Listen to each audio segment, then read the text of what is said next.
And so we go back there on Labor Day. I drive you back down to the VA Mm-hmm. to get admitted. We were like, all right, this should be fine. And the doctor there was like, so why are you here? I was like, excuse me? I was like, I was told to come back if I lost more weight and I couldn't keep down the food. Um, so I'm here and I'm doing what they told me to do. Yeah, but it's Labor Day. I'm like, what does that have to do with anything? The hospital's closed on Labor Day. I'm like, so I can't get admitted? It's like, no, you would just sit here in the ER, but I don't think you need to be admitted, so I'm gonna discharge you. Yeah, don't get sick on Labor Day or try to, if you die on Labor Day, you might It's as well not a good just idea. stay where you're at and die there because don't go to the VA. No, they don't work on the Apparently holidays. not. Apparently not. Welcome to Disability. We are your hosts, Will and Gwen Parks. Relax. You're with family. Let us entertain you with raw, unfiltered, lively discussions. Awkward antics with a dash of sass and a pinch of quirk. Lighthearted awareness, education, and sometimes a little mischief. Celebrate life, love, and difference. We are Disability. Hello, everyone, and welcome back to the podcast. It has been a long time. I wonder when the last time we actually sat down in these chairs to film was. I was going to look up the date. Oh, no. I was going to look up the date before we did this one just to see because I was curious, but I feel like it's been at least 2 years. That's crazy. Or close to it. Because it may have been towards like the fall of 2020 somewhere that we may have sat down here and did an episode, but yeah, it's been a long time. And we have microphones, so we have mics now. So the sound should be much clearer, which is great because I hated having the sound the way it was. Not only just for listening on the viewer's end, but also editing it was annoying because it was like tunnely, like in an echo, and I had to constantly adjust volume or rate, especially when one of us, mainly you, talks so low. It's so hard to adjust it without there being so much static. So hopefully the sound is much clearer now, and it doesn't break out or stop at any random point because that's always my fear. Mm-hmm. If it does, I mean, subtitles. That's true. That's true. First, I'll just type in what I imagined we said. I'll have to do some lip reading. So, since it has been a long time since we've been in here, we kind of want to go over what the heck's been going on, and go over kind of Gwinnell's little health journey up into this point of where we kind of stopped filming episodes and doing things, and then to this point. I wouldn't call it a journey. I'd call it a quest. I like that. Quest. It was a quest. We were on yes. And the quest is still going. It doesn't, it's not ending. And who knows if it will. But so yeah, we want to kind of jump back in time a little bit. This is this is going to be a kind of a multi-episode venture here that we're going on. This is not going to be covered in one. So we're just going to talk about kind of what we've been dealing with through that time, and hopefully someone out there can relate to it and take whatever they can from it, as we kind of share what it's been like to go through it and live with it the past couple of years and what's been happening. Yeah, it's been hell. Yeah, and I know we're not the only ones that kind of go through different. Everybody has their own different struggles, but everybody can relate to the story in some way. Mm-hmm. So what we'll do is we'll jump back even before things started to get really insane where we stopped filming, but we'll jump back to the fall of 2019. There's this little bug flying around my face. You guys might have the windows open. Well, there's a screen there. Well, is it? Yeah. Anyway, the fall of 2019, and where things kind of, I guess, began. Yeah, I had just seen a hematologist, and they did a bone marrow biopsy to test for mast cells. This was at the VA. Yeah. And that had come back positive, along with some other things that didn't make any sense, like a abnormally high vitamin B12 reading, and then something else. Oh, God, I have no idea. Yeah. But then we went to Disney World. Like, using symptoms, and they didn't really, I didn't fit the profile that they would give chemo to. So, it's not proliferating like that. And So, when we were at Disney World, whenever we'd go out to the park each day, you were covered in like Sherpa lined sweatpants, and it was like a heavy duty hoodie.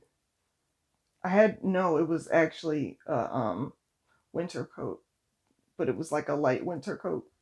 Yeah, and when we went to Disney World, it was One. at the end of December, but again, we're in Florida, and the temps ranged each day from like 70 to 80, almost 90 sometimes. So it wasn't like it was cold, but No. you felt cold, like your body was cold, even with those clothes on. Mm-hmm. And so that was concerning, obviously, because you're in Florida, bundled up like you're in Alaska, and you're still cold, and it's like, well, what the hell is going on with me? Like, what's wrong with me? So Right. I remember, I don't even remember who called while we were there, but I remember us having been on the phone. The hematologist. Yeah, while we were at Epcot with the food and all that stuff. Yeah, I remember in the middle of the park, like you had gotten a call, Mm-hmm. and it didn't go so great, right? Because Yeah. trying to like relay what's going on, and we're not getting any answers really. They don't have any Mhm. answers for us. So yeah, continue on from there. So what after? No, we were still at Disney. Yeah, And it was the night we went out to dinner. I don't remember what that was New Year's Eve. it was. Yeah, I don't. Jeez. I'll remember because I got the night we went out to eat was the night I got food poisoning. Or no, it's probably not. I'll take it back because it was a really nice restaurant, and I doubt it was food poisoning. Even though working in food, it's always food poisoning. It's always on my list. I understand. So, but no, I don't think it was that. It's because I had certain seafood, and I'm allergic to certain seafood. And I think that's what it really was that. I don't think it ended up being food poisoning. But I was up all night, so that's why I remember, because it was New Year's Eve and fireworks are going off outside while I'm in the bathroom having a lot of issues. And I was up like the entire night. I did not sleep. And then so that's why I remember. So yeah, so we went to dinner. Yeah, we went to dinner, and I ended up, I don't know, I think I left early, or we came late. We came late. I remember. Now I know what you're getting at. When we were supposed to go to dinner, you were feeling like crap, and we had to go like. I was visibly purple. We had to find like an emergency area within whatever park we were at. I can't even remember. Yeah, I don't know. But whatever park we were at, we had to find the emergency section, and we went there. And you were just feeling faint and dizzy. Yeah, faint, dizzy. I was visibly purple. And when you have these symptoms that don't make any sense, and no one's given you a name for them, and no one's helped you with them, you try to go get help, and you don't know what to say. I mean, they're like, so what do we need to do for you? I'm like, I have absolutely no idea, because I don't know what this is. My vital signs checked out okay enough. She was like, we could send you an ambulance and stuff, but then that's on your own, dime and whatever. And I'm like, no. Yeah, it's like we're just going to like try to figure out what the hell's going on. Right. It's I was like, I'll just deal with it. Right? I'm fine. So what's going on with you? I don't know. Coats. I'm trying to come to you so you could tell me. I don't know what the hell's going on with me. These are my symptoms. Yeah, so I remember they took your blood pressure. They did like vital sign type stuff. And then we hung out there briefly? Because there wasn't really anything they could do? Yeah, they wanted to make sure I wasn't going to pass out. Yeah. And then... And again, it's not... I don't want to cut you off, but it's not like you were walking. You were in a chair, wheeling around. Disney World. So it's not like you were up and walking and exhausted and then feeling like you were passing out. So you weren't even really doing like, wait, didn't we go on that ride where we had to walk up to it and they didn't let us go up the handicaps section for whatever they reason? didn't let me go up the handicap section because I don't know, racism. So they didn't let me go to the handicap section, and I had to walk the entire length up the ride. And then when they noticed that I had a cane, they were like, you could have come up the handicap section. I was like, they told me I wasn't allowed to come up to the handicap section, and I had a scooter.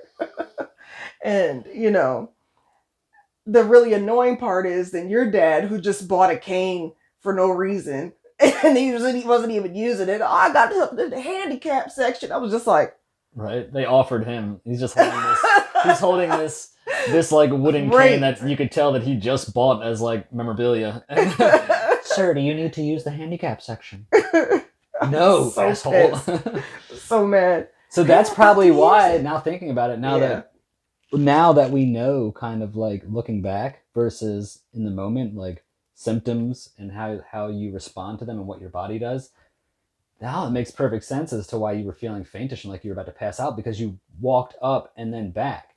Yeah. And that's why you started to tank so hard. I don't know if that was a revelation for you, but it was for me, because now it makes so much sense. It does make sense. That's crazy. That's what caused it. But yes, so they couldn't do anything at the little emergency section within the park. Mm-hmm. And then we hung out there, and then we went to dinner, right? Yeah. Yeah. And then you had your seafood experience. Yeah, and that was not a good... I should have known, because that was 2019 heading into 2020. That's how I entered 2020, was vomiting. And so... You should have known. Yeah, I should have known there that it was not going to get any better Bad after omen. this. Right, it was. This is a sign of things to come. Trash. Trash year. Plural. Yeah.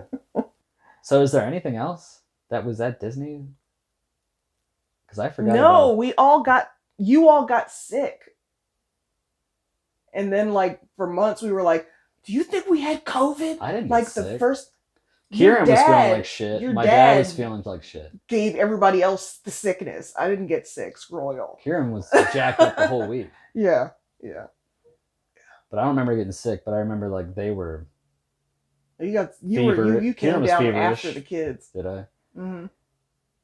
But yeah, that was definitely, looking back at it now, we always were just like, was that COVID? Or everybody's like, no, COVID didn't come until whatever. But it was like, whatever, even if it wasn't, they were dealing with some upper respiratory, some fever, jacked up shit. But Yeah. And then I ended up getting pneumonia, but not knowing I had pneumonia for months. Yeah. And that was crazy. How many times do you have to go to the ER and be like, look, I can't breathe. I'm coughing terribly. You know, they do all the tests. You don't have pneumonia, but it looks like you have emphysema. I'm like, what do you mean I have emphysema? From what? Yeah.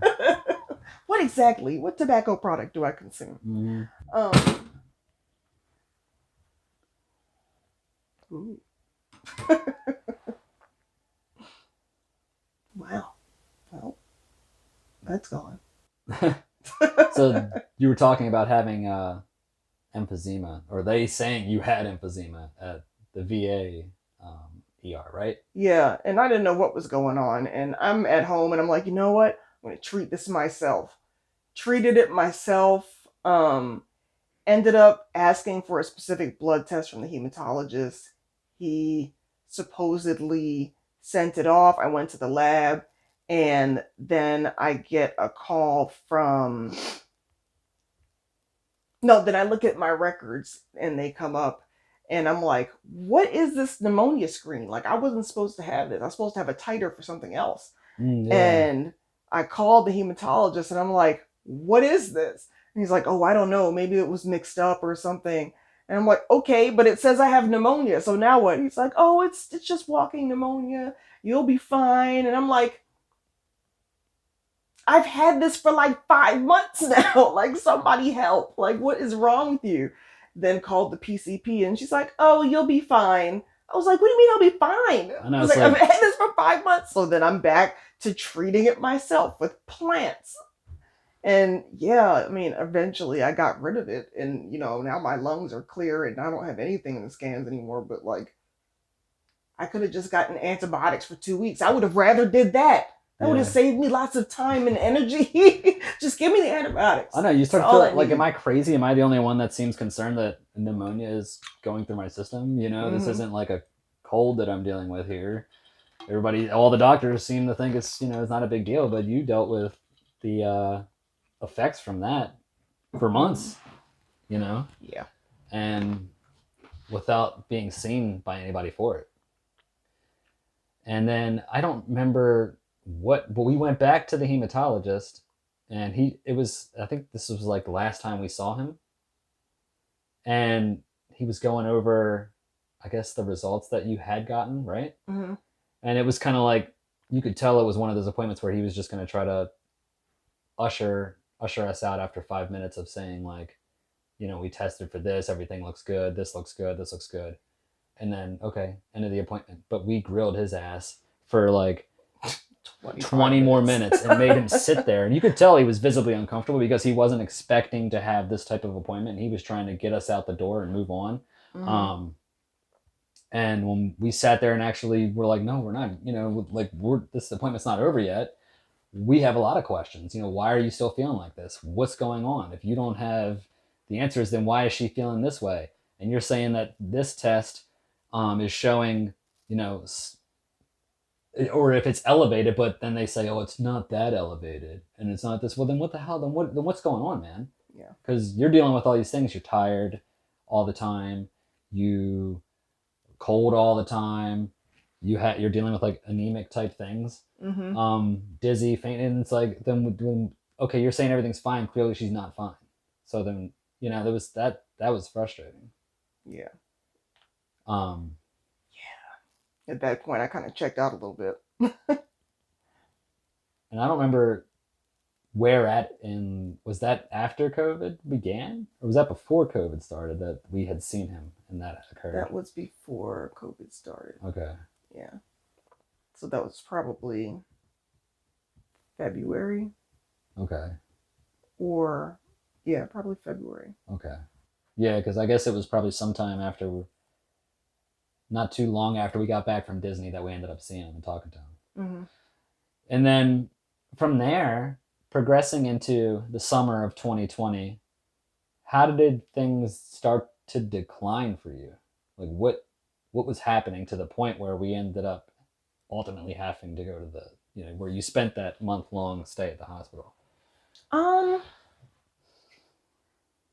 For years, I had been losing the ability to eat certain things. Like proteins had become a big thing. So then it's like, oh, well, I've been replacing animal proteins with dairy products for quite some time. And then I started not being able to tolerate that. And then I had to cut completely dairy products out. And so I was losing entire food groups, not being able to process them at all. Like, you're not supposed to see whole food come out in your bathroom time. Like, that's just, it's like, oh, look, it's literally almost the same. Yeah. Like, that's crazy. It's not normal. No. It's de-evolution. Scary. So I wasn't really processing anything. So I was just getting skinnier and skinnier and just smaller and smaller. And it got to the point where like I was just sleeping a lot.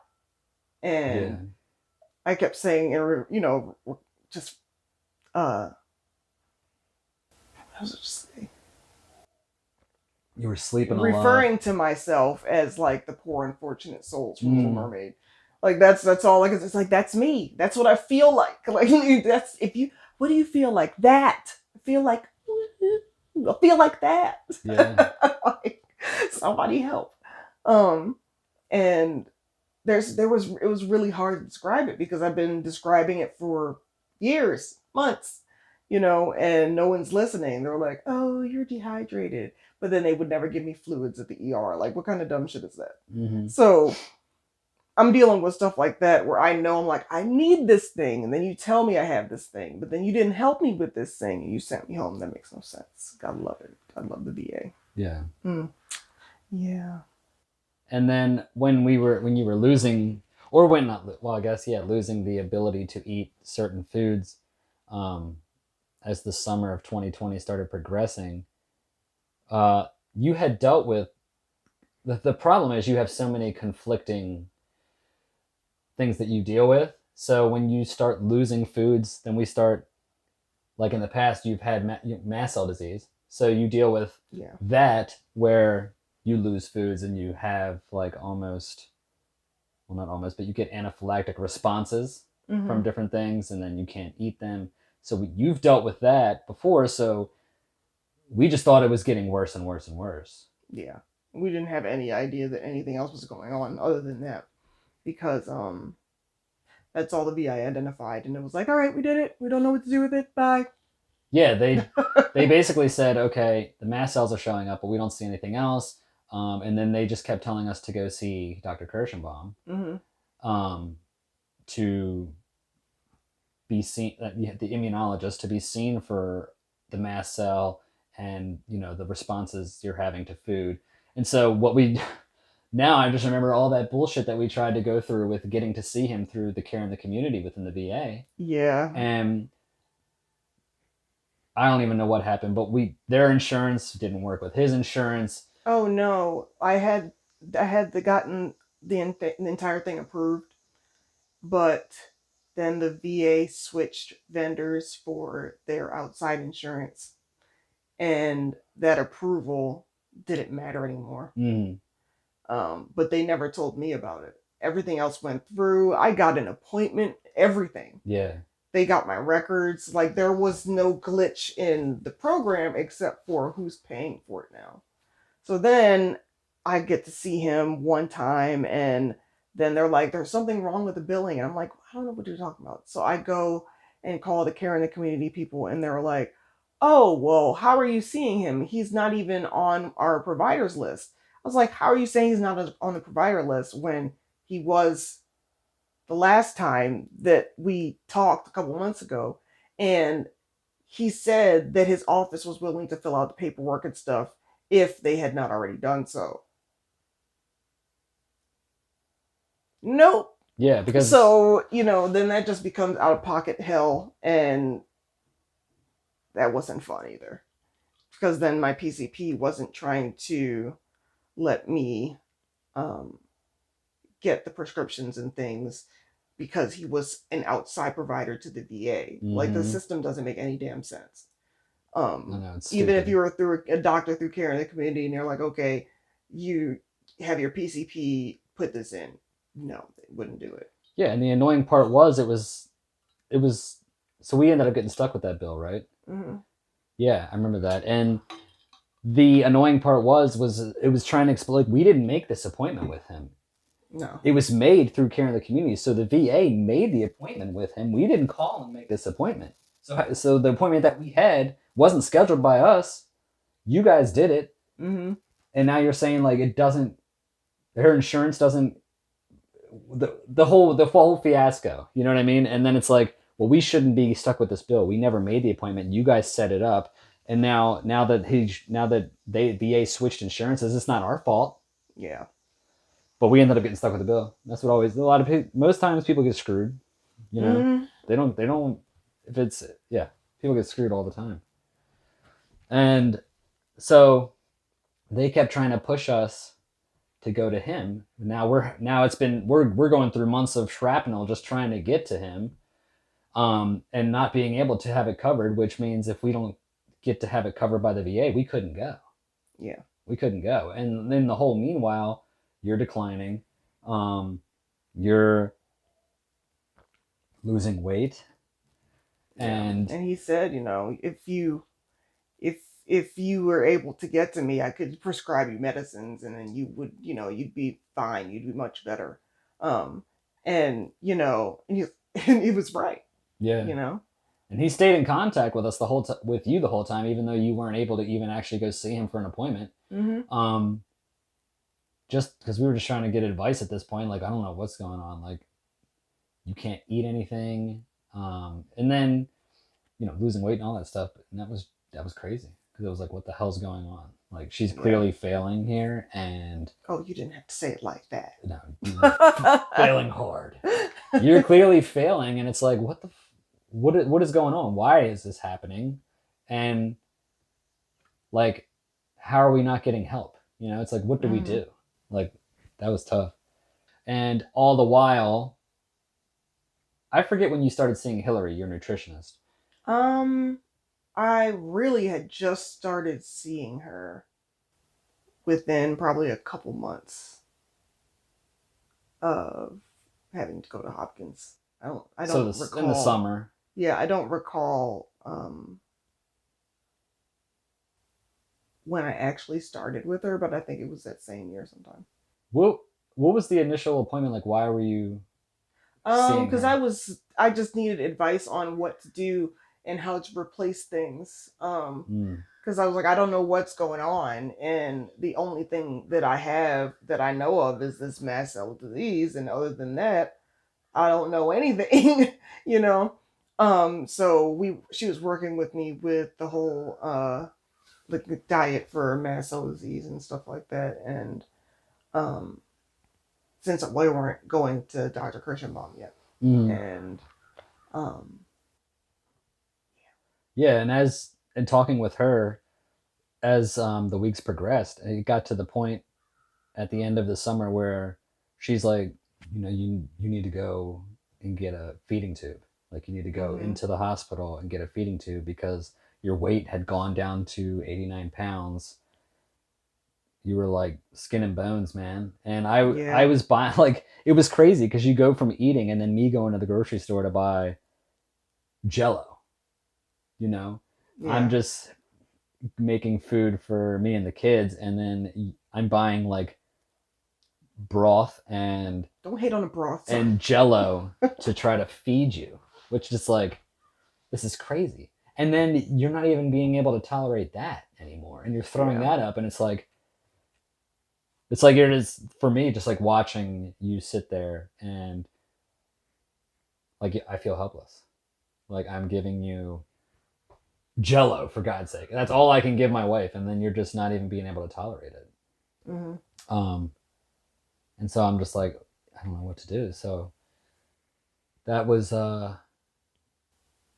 tough, man. Those are some dark moments for sure. Dealing with all that, Yeah. Well, I mean, for me, a lot of it is a blur because, my blood sugar was 30. And you're not supposed to be functional at that point, but I am functional having a conversation. So yeah, it's not that like I'm devoid of feeling, I'd say, when it comes to that. I think I haven't processed it at all. So I'm kind of like just kind of touched with like oh, if I want to go down that rabbit hole. Yeah. Because it sucks. I know. And but yeah, we went to the ER. You dropped me off at the ER, and so Hillary says, go to the VA, go through the ER, you'll get admitted, and then from there, we can work on getting you a feeding tube so that we can, keep you hydrated, for one, because you couldn't even drink anything without vomiting. Water, it was bad. Yeah. When I say that I really felt like you were going to die, you would have, bro. Like, I mean, clearly, you can't drink anything without vomiting. You can't eat anything without vomiting. You're constantly losing weight. There's only one way this is going to go. It didn't stop. You know what I mean? It's not like one day, oh, I felt great, and the next day I was feeling like shit again. No, it was a constant every single day battle. And it's like, this isn't going in a good way. This is trending down very, very quickly here. Yeah. And if we don't get care soon, I don't know what's going to happen, but it ain't going to be good. So she suggests or tells us to go into the VA so you can get admitted, so you can get the hydration and nutrition. So it's like August, right? And we go Yeah. to the VA. And then I get admitted. However, they didn't want to do a feeding tube. They wanted to see me do a hospital regimen liquid diet first instead of what we were doing at home. Mm. So that's when we got the amount of jello I'm supposed to have a day, the amount of broth, the amount of whatever, popsicles of whatever, fruit pops or something. Or some, it was more so they could see what was and wasn't working. So I was in the hospital for like maybe 3 days, and then they let me go. They said if I wasn't tolerating a liquid diet to come back again, and then they'll reassess and go from there with the feeding tube. But when that happened, it was Labor Day. I mean, The next time we went back. yeah. Yeah. So we ended up September, which was probably, I mean, how long was it even before that from that hospital stay till we went back into the VA again? Days. Was it days? It was like maybe a week. Yeah, I think it may have been most a week. Because I had lost probably like another 5 to 8 pounds or something. Yeah. And so we go back there on Labor Day. I drive you back down to the VA to get admitted. We were like, all right, this should be fine. And the doctor there was like, so why are you here? I was like, excuse me? I was like, I was told to come back if I lost more weight and I couldn't keep down the food. So I'm here and I'm doing what they told me to do.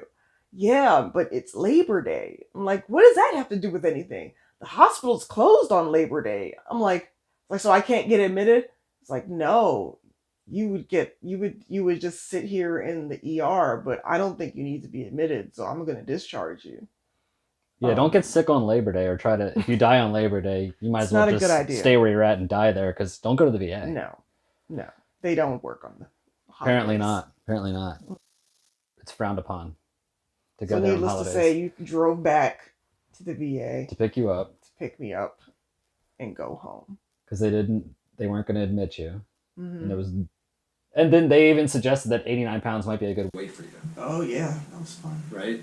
So you're dealing with these idiots at the hospital, and it's like, you can't say that shit to people. For one, to say that to anybody that was going through what you were going through is complete idiocy, for one. But also, like, the daily shit and struggles that we're going through every single day at home here, and then with 2 kids here, and the state of our minds right now, and then this is the type of shit that they say. It's like, man, it's just crazy. It makes you so infuriated. At least me. I mean, you probably didn't even have the energy. No, I didn't. To be infuriated, but I was just like, what the fuck, you know? And then we went back, I think, like the next day. Did we? Yeah, and tried to get admitted, and they tried to give me morphine, and I told them I didn't want morphine. I can't have morphine. Because I can't. Yeah. And mast cells, they suck. And then I was like, I don't need like pain control. I need to be admitted. Well, I don't think you need to be admitted. I mean, you do need fluids. You are dehydrated. I'm like, okay. So they gave me fluids, and then they wouldn't admit me. They sent me home. And the reasoning for that being, there was a COVID outbreak at the Loch Raven Rehab Center. So they moved all the patients to the hospital. That's right. So there was no more beds at this time. But had I been admitted on Labor Day, I would have been fine. Right? You had already been there. Just saying. But no one gets admitted on holidays. No. So then that we're in September now, and obviously Labor Day and everything. But now, so now we're back home again. And then this was around the time where throughout these past few weeks, I was like starting to like voice kind of like what we were going through on Facebook and stuff and social media, which normally in the past I've never, outside of like us talking about different topics on the podcast, um, this was a little different with the posts that I was actually making, like on my personal page and stuff, about like exactly what we were going through every single day, about, you know, getting sent back from the hospitals, what you're dealing with, like how bad your health is going at this point and stuff. So that was like around that time where I started voicing all that stuff. And then my only thing was like, I kept thinking like, well, we're not getting any help from No, the because remember, VAER. And everybody Hillary- keeps saying Hillary kept trying to contact my PCP. She tried to contact her the first time I was admitted. She didn't get in contact with her for 2 weeks.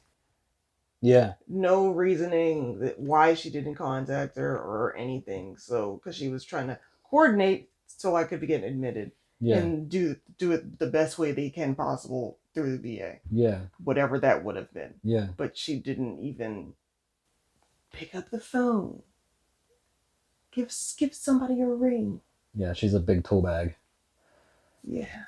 And one thing that everybody kept saying on like social media and like family is like, why are you going to the VA? Like, stop going to the VA, go to another hospital. And like, we really wanted to. Like, it's not like I was like, I can't wait to go to the VA. Like, that's the only option. That was our only option because you don't have insurance. Like, you only had insurance through the VA.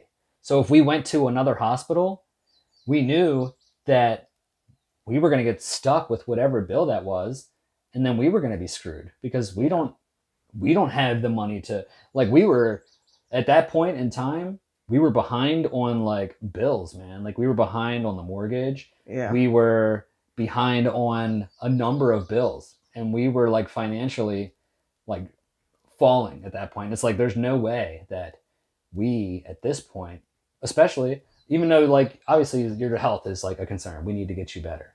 Like, if ultimately if we have to go to another hospital, that's just what we're going to have to do. Like, we're not going to let you just die in the reassurance house. that they're going to pay for it. Yeah. And it won't be an issue like it always is. Yeah, like financially it's a huge concern for our family. So and that's terrible. There's the state of, you know, the way the health system here is in the USA. It's just the way it is. Mm-hmm. You have to juggle to even have to juggle that kind of option is just fucking crazy. It's fucked up. Yeah, it is. It's bullshit. So that's the only reason we were going to the VA, is because it was going to be covered. And then we were working with patient rep. Is that? Mm-hmm. Yes? Patient advocate. Yeah, patient advocate. And she was the one that kind of told us that if you go, that she told us that we could go to an outside hospital, and that we'd have to contact the VA within 10 days of you being discharged. 3. 3? I'm pretty sure it's 10. Whatever. Anyway, a certain number of days with you being discharged, and then the VA will cover it. So then we were like, okay, sweet. Let's just pick whatever one we want to go to at this point. So yeah, we ended up, well, no, before this, right before you went to Johns Hopkins, I put up a GoFundMe, because in my mind, I'm like, okay, we don't have insurance to cover this. You are literally going to die because we're not getting help from anywhere. And we need to get to Dr. Kirschenbaum, the immunologist. That's all that we've been told. That's all the doctors are telling us. All we know is you're dealing with mast cell crap and you are just failing, and that if we get to him, you know, that he'll be able to help. He'll be able to like prescribe the medicine that you need, because right now you can't get the medicine that he wants to give you that can help you. So I put up the GoFundMe so that we could get you to appointments, so that the money that came from the GoFundMe could pay for those appointments for us to actually go see him. And making those videos was hard, man, to like have to put that GoFundMe up like that and have to make go on social media and do videos talking about I didn't like it. what I'm dealing with, what's happening, and like the despair that's going on within my house. And I still haven't gone back to even watch those videos. I'm not going to watch them again. I can't. Like mentally, I don't even want to go back into that space, like of where I was mentally in that moment. Because that was really dark, tough times, man. I really didn't know what was going to happen to you. Seriously, you know? Yeah. I didn't know if you were going to fucking live. Like, if you were going to live the next week or two, if you're going to make it to next week, I have no fucking clue, because it's not like you're even been able to eat or drink anything right now, and you're continuously losing weight. Mm-hmm. So that was an extremely difficult time. And just amazingly how much support we got, that I was not anticipating. I wasn't ready for all of the support we got from everybody in the community that kind of rallied around us, and all the things that people did for us. I could name countless, I can name countless people, just from the people that donated, but also the people that really went above and beyond to do things for us, set up things for us. It's crazy to think about. Yeah. Forever grateful for Most all of those definitely. people and those businesses and those companies that were there to help us in our desperate you time so of much. need, man. Because it was a very dark time, and to have people to lift you up, anybody going through a tough time, it means more than words can even say. So right at that point is when we were like, okay, let's go down to Johns Hopkins. Let's hope for the best. Let's hope we can get you in there, because right now we can't get to Dr. Kirschenbaum, because we need to address you from completely failing at this point. We need to get you hydrated, or maybe, because the only option was you got to go to the ER now. Yeah. Like, they got to take you in there, because I can't take care of you at the house. You need to be in a hospital. Like, there's nothing I can do here that's going to make anything better. Like, if anything, like, that's the best thing we can do, is just try to get you in the hospital and get you stable so we can go see him. And that was the whole plan, or get a feeding tube and then go see him. So yeah, that's kind of where we're going to leave off today. And when we come back, we can jump right into the entire month-long stay at Hopkins, what happened there. Fun. I know. And kind of go over all of that, because it was a lot there too for that. Too much. Yeah. So thank you all for hanging around. We are happy to kind of be back in this space a bit, and just being able to have these conversations and continue the podcast. It was never in our mind that it was over. It was just in our mind as to when can we realistically do some of this again. Yeah. So when we come back, we'll jump back into the Hopkins stay and everything that happened at that point, and we will continue on from there. So we will see you then.